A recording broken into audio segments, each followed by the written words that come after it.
Usa ka tent city ang planong tukuro ni Cebu City Mayor Nestor Archival alang sa mokabat 15,000 ka mga pamilya nga nagub-an og panimay tungod sa bagyong Tino. Tungod sa pagbalik sa face-to-face classes, kutob na lang sa Nobyembre 20 mamahimong maka-istar ang libuan ka mga apektadong pamilya sa mga tunghaan nga gihimong evacuation center. We will provide tents, no? That's why nanghangyo ko sa mga institutions nga naay malumong kasing-kasing.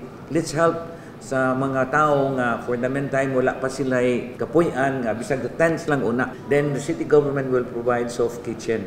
Nga daghan sa kayong mga tao nga ni sulti nga if you have a place nga magbutang mig soft kitchen, we will provide. And then the city government will have to make a common area for comfort rooms and shower area.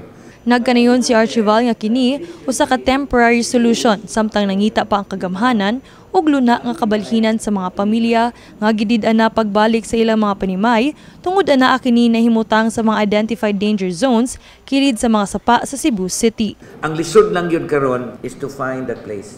Muna challenge yun. So, kung kinsay naa nga maka-suggest nga may bakante, nga maabangan sa syudad, na by institution nga for the meantime, the next few months, makakastay lang sila dito, ihangyo ko nga tabangi ang city government, tabangi na ang mga tao sa syudad sa Sugbo. Samtang naalarma na ang mayor sa mga gipang tukod nga mga subdivisions sa kabukiran sa Dakbayan. Kinihuman sa nahitabong landslide niaging semana sa Barangay Bakayan sa pinutol nga bahin sa bukid nga gihimo na karong high-end subdivision. Asoy pa nga kasamtangan na niining gipasusi ang sitwasyon karon. Cause for concern, naalam ko ana.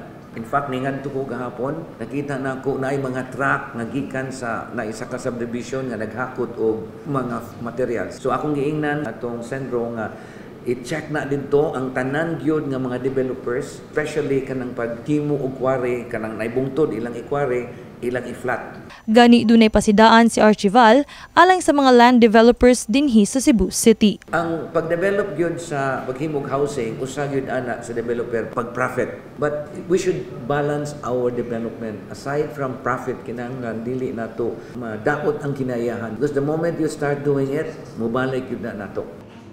Kini si Queenie Holigon alang sa MyTV Cebu.